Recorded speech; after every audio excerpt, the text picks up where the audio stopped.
Hello everyone and welcome back to the Black History Month series. In today's episodes, Tayyiba and I meet speech and language therapist Aurora and learn about her journey as a speech and language therapist from student to therapist. Hello Aurora, great to have you with us today on our session. We're hoping to sort of use these episodes just to sort of talk about all the amazing things that Black therapists are doing in the speech and language therapy profession. Sophie, do you want to introduce yourself to begin with? I'm Aurora. Hello. I have been practicing, where are we now? Almost 5 years, maybe in a couple of weeks it'll be 5 years. And I primarily work in the mainstream school service in my team. I'm also in a pupil referral unit for my secondary schools, primary schools, and every now and again we help out with the under fives clinic, so I might do some sessions there as well. Just taking on the role of the student placement coordinator for my service as well. Yeah, there's little bits and pieces here and there. Yeah, it sounds like lots of bits and pieces. Yeah, there's lots of bits and pieces. Yeah. That's the thing with working in mainstream is you do a little bit of everything, which I guess is really fun because you get to see different parts, but it can also be quite a lot to take on. Yeah. I'm not aware of what's the pupil referral team? Pupil referral unit, those are our students who are struggling to participate in mainstream schools. Okay. So you have a certain group that end up in the social, emotional, mental health special schools. Mm-hmm.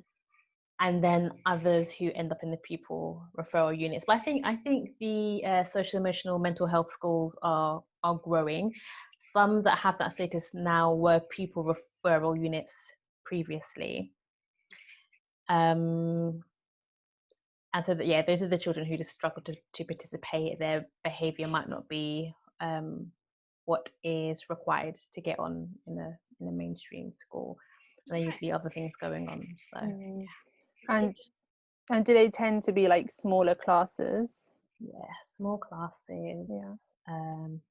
Usually less than 10 children, high adult to student ratio. I think pupil referral units are developing. Historically, some of them have been quite like, there've been different types, but some have been quite, what's the word I'm looking for? Quite prison-like in their approach. So like you lock the classroom doors when the children are in there. Quite a military approach to discipline. Then I think maybe on the opposite side of the spectrum, you have those where things are pretty free, create lots of creativity, trying to reach the child that way. I think PRUs are moving away from the prison-like status to more therapy status, but there's still quite a lot of work to do there. Many of the children who you'll find in the socio-emotional mental health schools and the pupil referral units, they will have histories of different challenges, social care challenges, be it there's domestic violence or parental mental health or incarceration or verbal, emotional, sexual abuse, those sort of things happening. And so the evidence has been there for quite a little while of the link between those experiences. I don't know if you've heard about adverse childhood experiences, cases, and the development on language, social communication, emotional regulation. So it's been out there for quite a little while, but it's picking up pace now. So it's niche at the moment. Hopefully it'll become less so as we go on, and taking a trauma-informed approach to our work and things like that. Hopefully that just become the norm. Yeah, that sounds really interesting. Okay, so Aurora, can we just take it right back to sort of how you first came across speech and language therapy? Yeah. Have you heard of it before? Did you know much about it?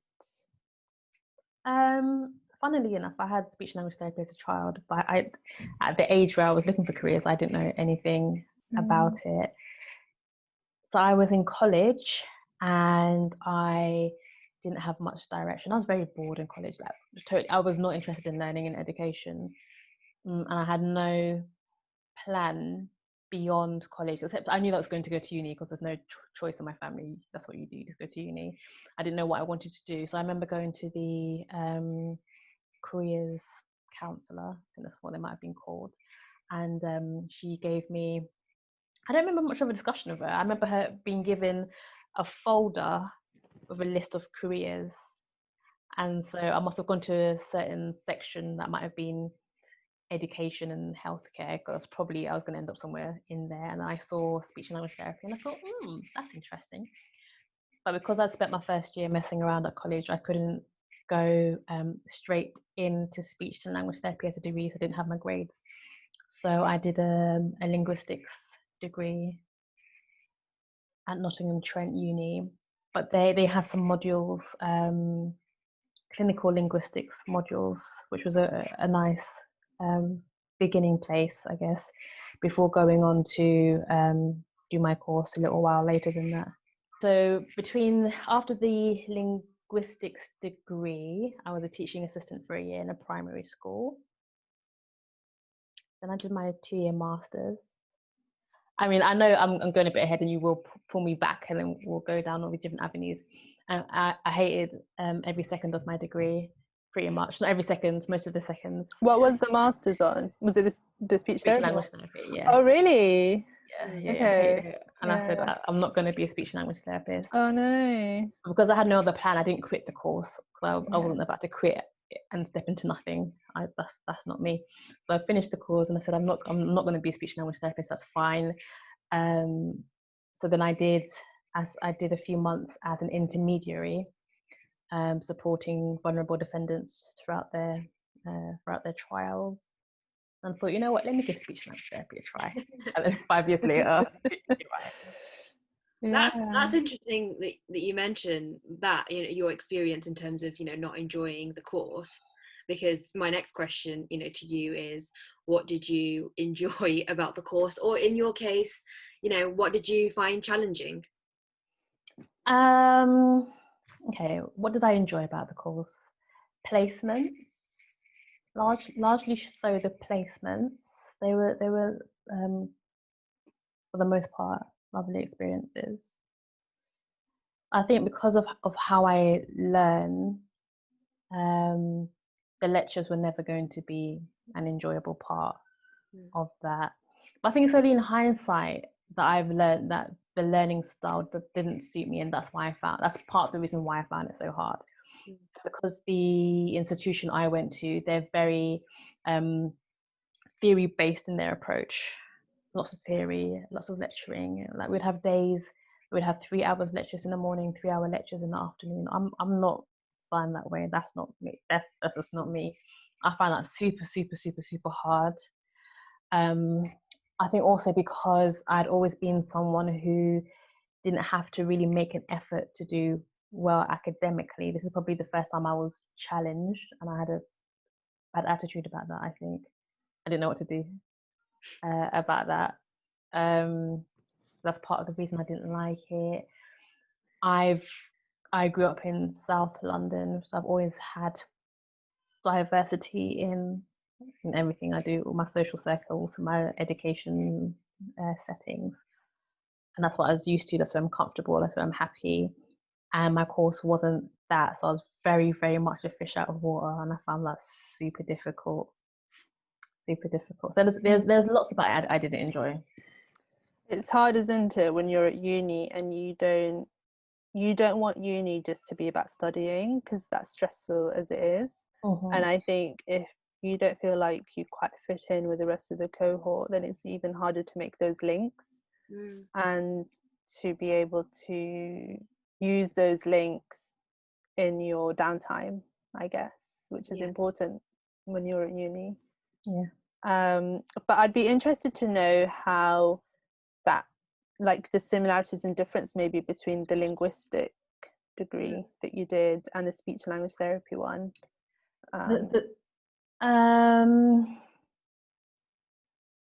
In terms of the social aspect, you mean?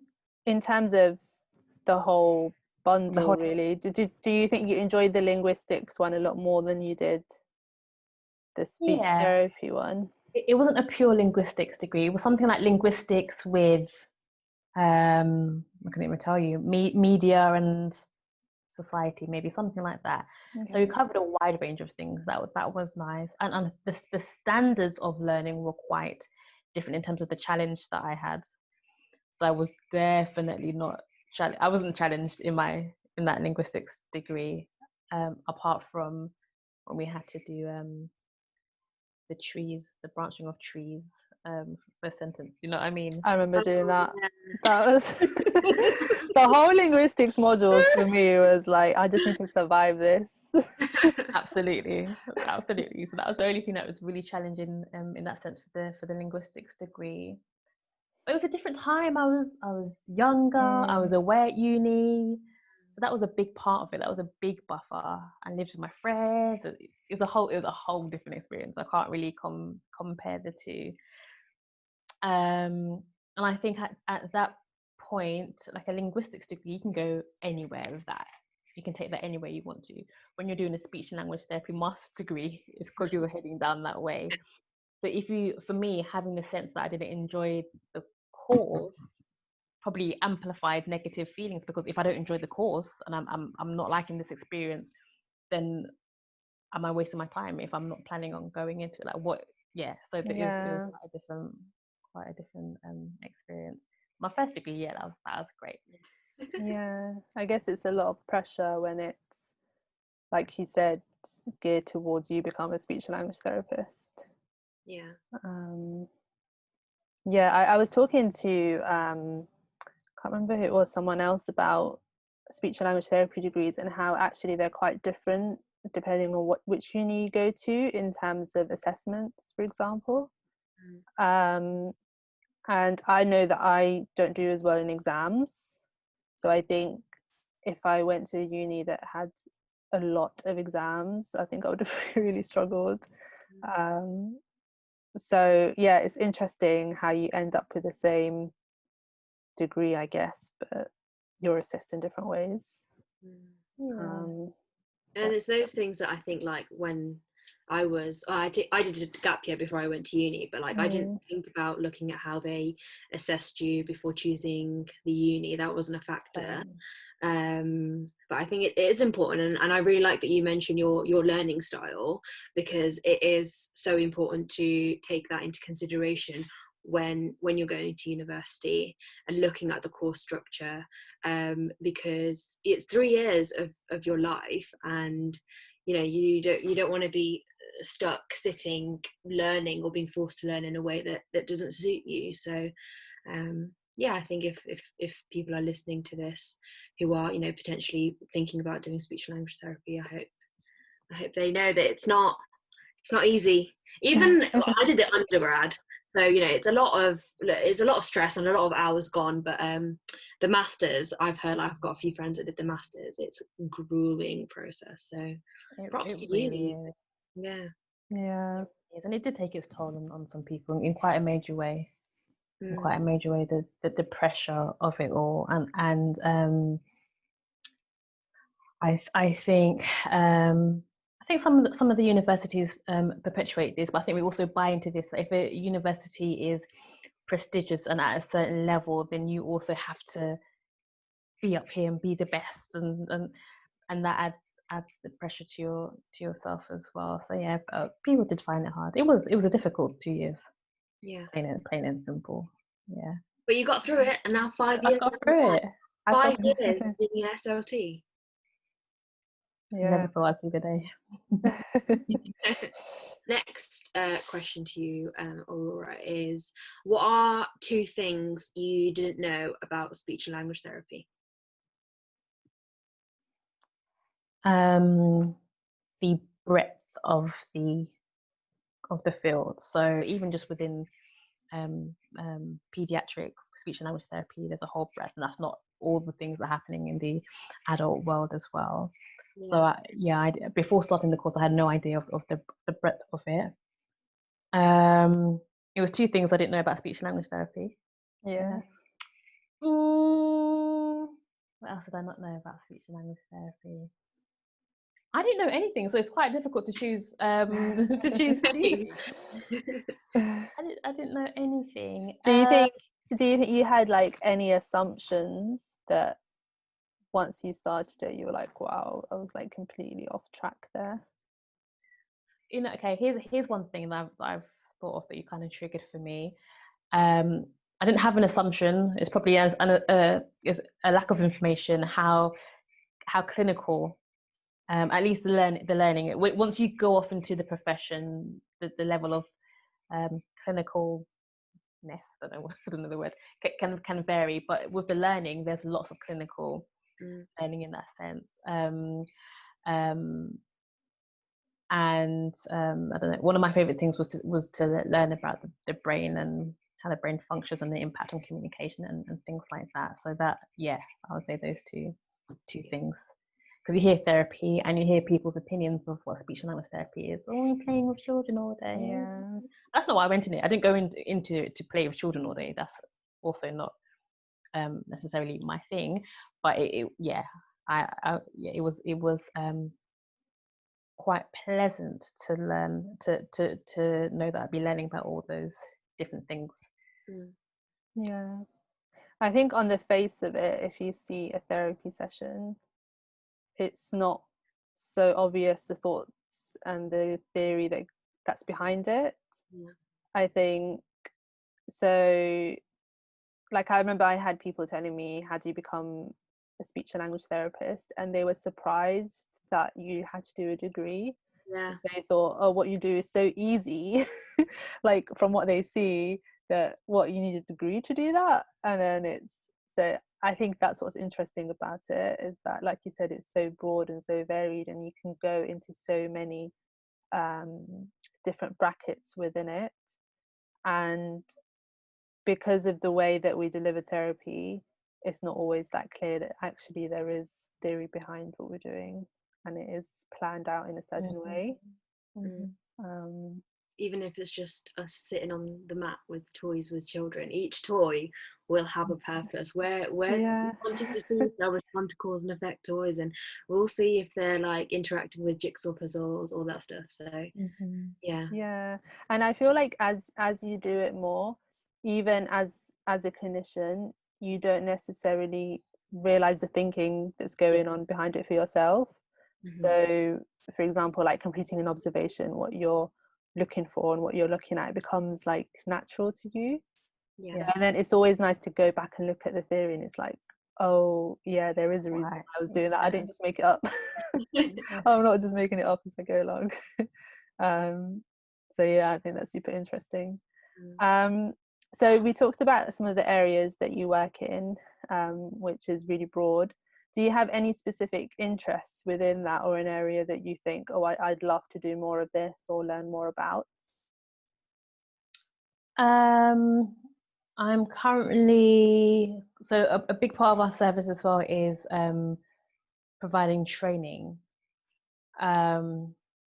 So writing and delivering training, and I've been involved in writing and delivering training about English as an additional language and bilingualism, and that is an interest. And I'm involved in other work in our service with that as well.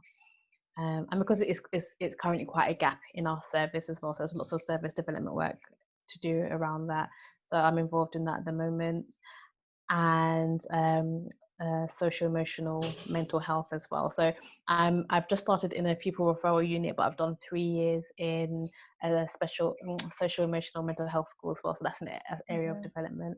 So currently developing training, and then I'll be delivering that as well. So I'd say those 2 areas are where I'm quite interested in.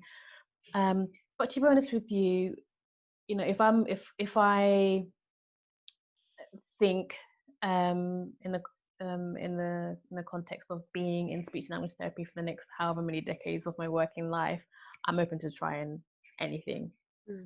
yeah, I'm open. It's a long time to work. It's a long time to be in one particular career, and I get staying in one field and becoming an expert in that. But I like the idea of being quite well rounded as well. So currently those are my two areas, and who knows where I'll go. Cool. Yeah. Um, I think it's quite nice as well when you work in different areas and you can see like the overlap.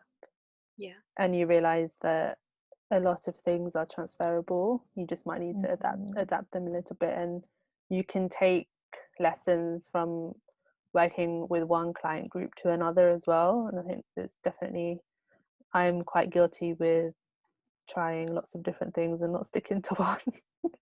And it's like if something comes up, I'm like, yeah, I'll do it. So yeah. What current interests do you guys have at the moment? So I'm currently working. I feel like it changes depending on my caseload. So I did a bit of speech work before, and I was really interested in that, but I'm not doing that anymore so much. So I think right now it's around training, like you said, but mainly training for parents. And I felt like I had a good opportunity to do that over lockdown, and involving parents more in therapy and thinking of ways to amend what we do to make it accessible for parents to do at home, and think of like different ideas within that to tie the two together, and involve them a lot more. So I feel like that's where I'm at now. Nice.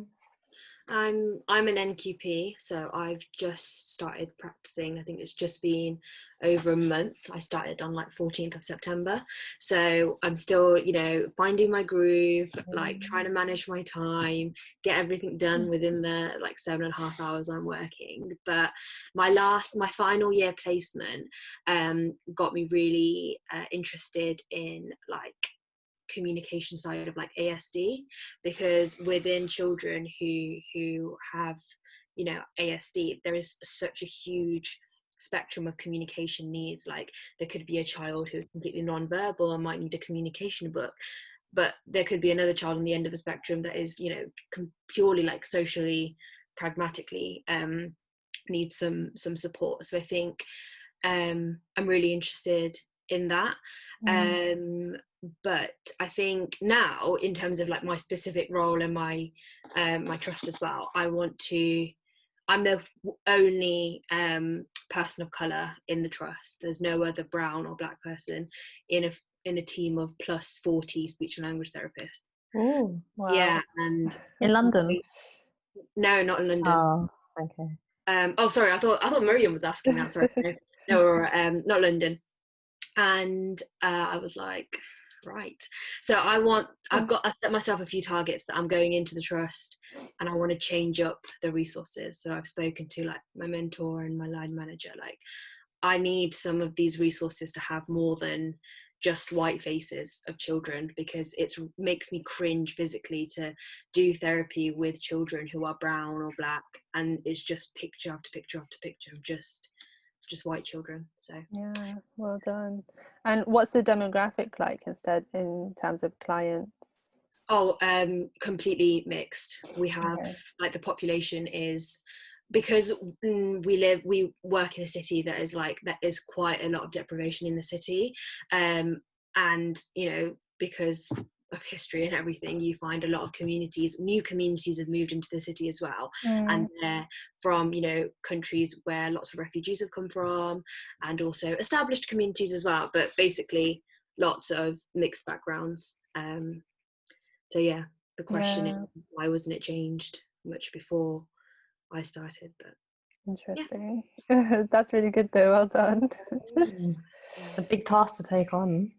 Yeah, I don't want to be like, you don't want to be the newcomer that comes in and like starts everything ablaze, but yeah, we'll see how that goes.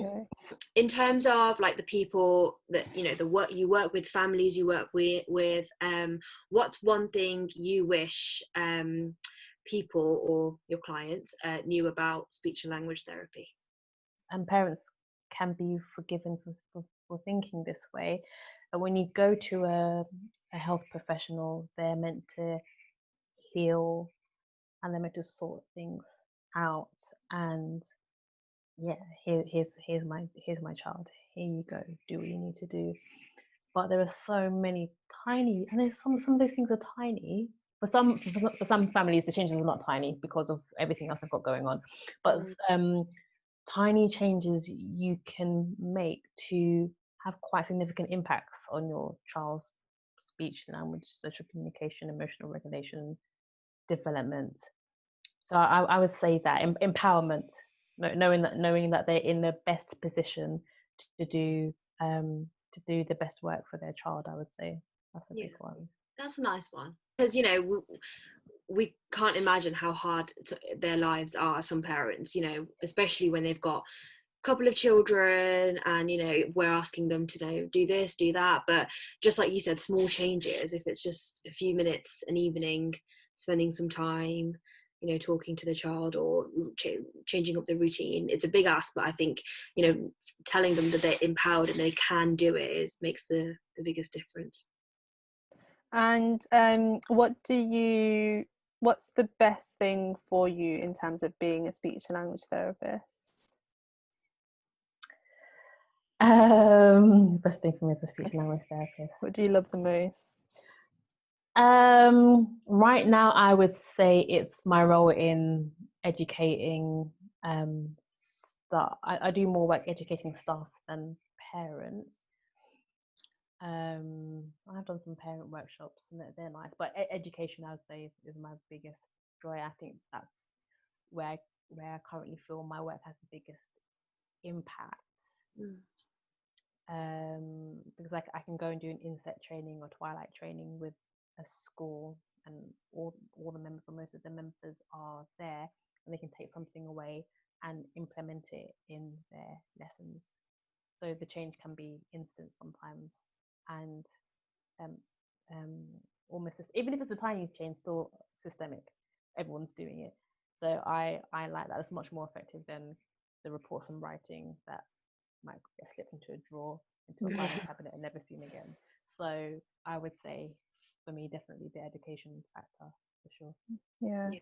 And thinking back to sort of when you were studying speech and language therapy, and you said that you were like quite adamant that you weren't going to become a speech and language therapist, do you think there was anything that you would say to yourself now, or like any experiences that you could have had then that would have maybe changed your mind of what speech and language therapy is, or change your opinion on that? Everything, because the learning is at least, and this is my perspective and my experience, the learning so far removed from the experience of the job.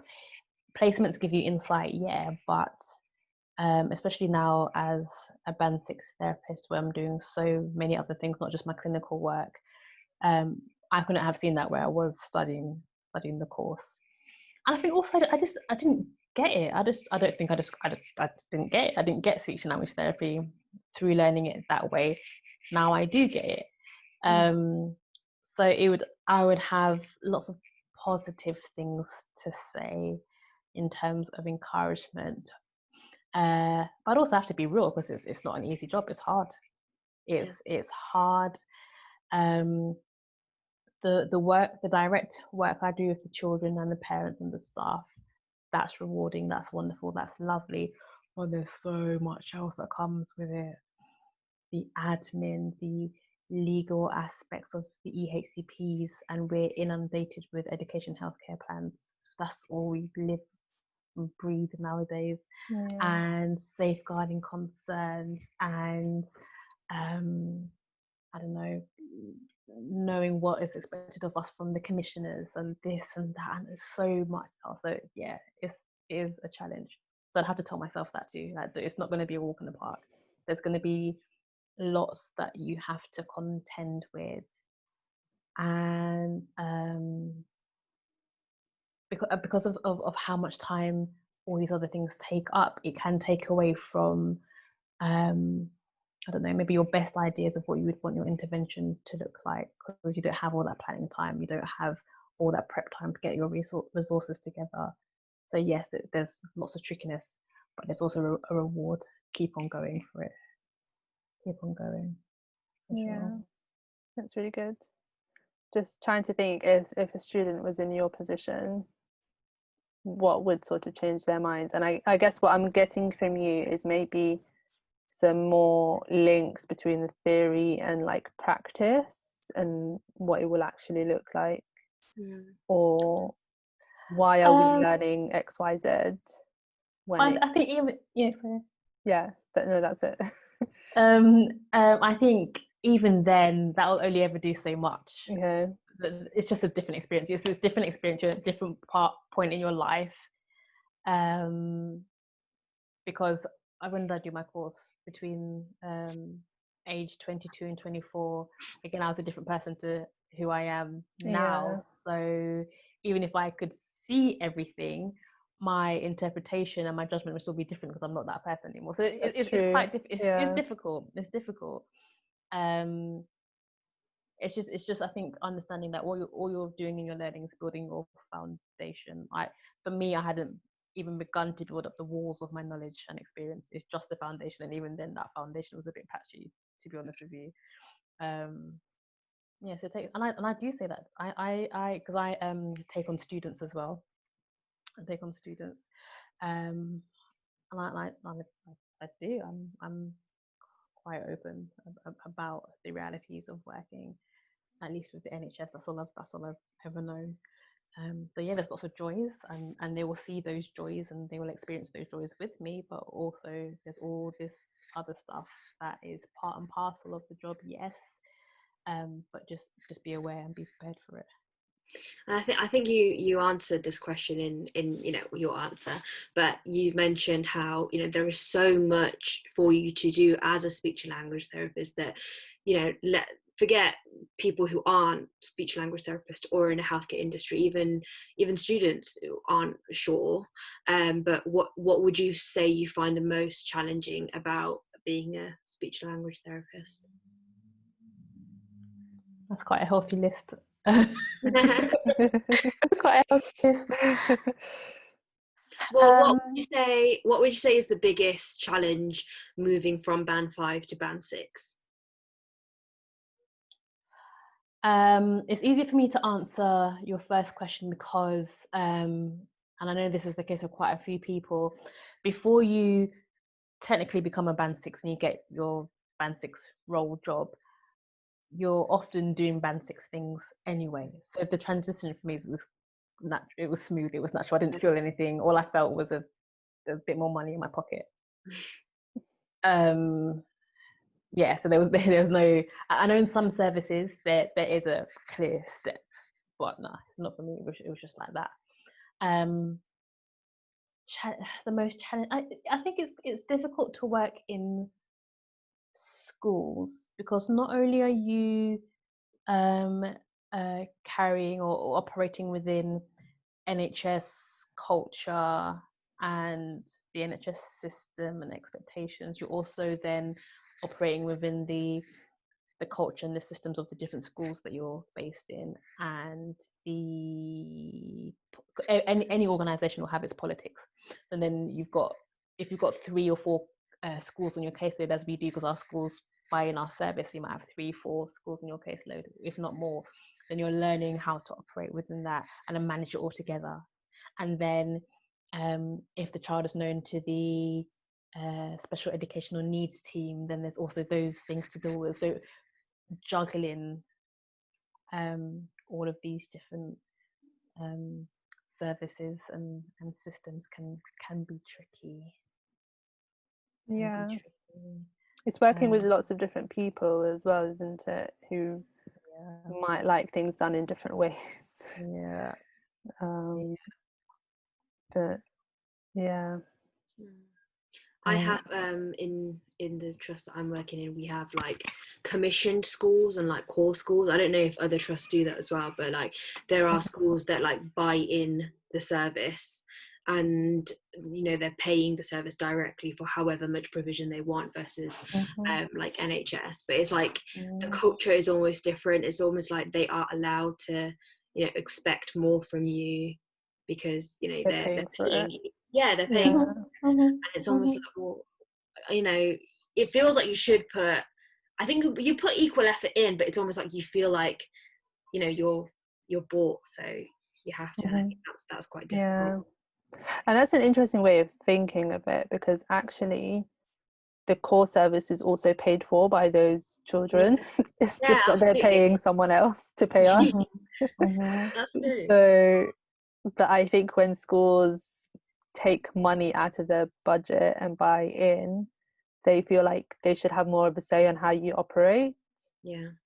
And then I guess that can be quite challenging in terms of sometimes you might think that actually I should be doing this, but and then you have to negotiate with the school in terms of what that intervention or your day is going to look like.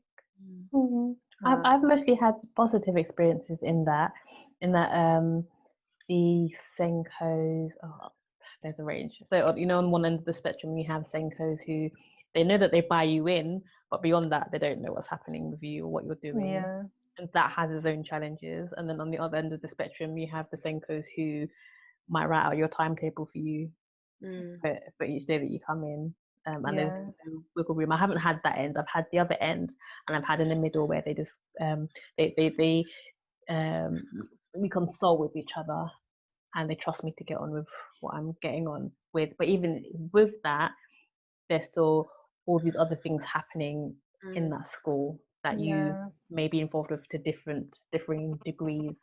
So it is a lot to carry. It is a lot to carry, and another thing that's quite difficult is the amount of work we have to do for education and healthcare plans.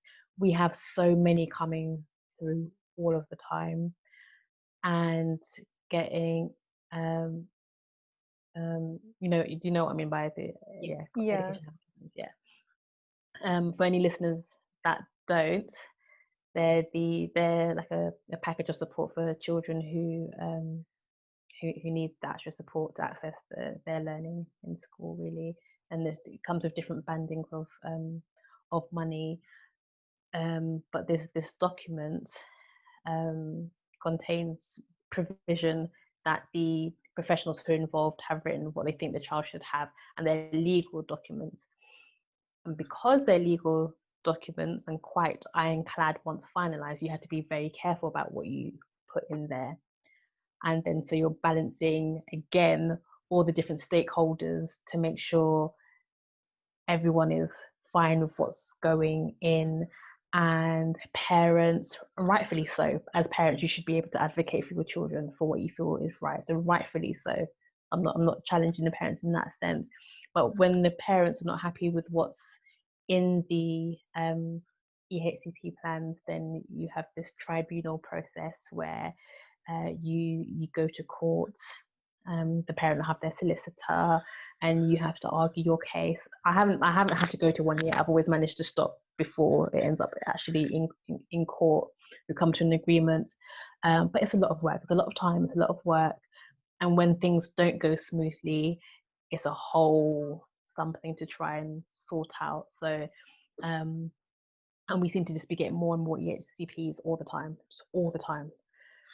So that's always going to be quite a big part of the job and our time and our energy as well. So yeah, I'd say that. Yeah, definitely. Okay, and to sort of round things off, what advice would you give to either current or future speech and language therapists? Am I thinking about Black students or students of color or all You can interpret it however you want. So yeah, you could do that. From my own personal experience and from a number, probably most of the Black therapists I know had some sort of negative experience during their course, either with their cohort or their tutors or their practice educators. And I probably had all three of those negative experiences. to not get put off, to not feel like this isn't a space for you, because it absolutely is a space for you. And keep on pushing forward. It's lovely to see that diversity within the profession is growing. It's slow and small, but it's definitely happening, and we need to continue that trend, because for many of us, our teams, our workforces are not representative of the communities that we're serving, and that does have an impact. There's research that shows it has an impact. We don't need the research, we know it impacts Definitely, the experience of the service users. So we definitely need people from all types of backgrounds, and not just in terms of ethnicity and culture, across the board.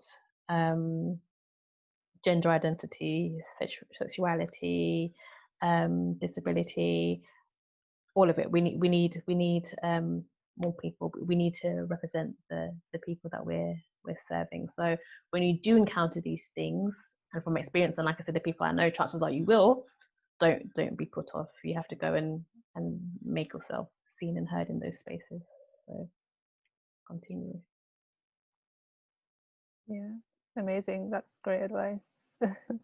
And I think I'm sure a lot of students or even current SLTs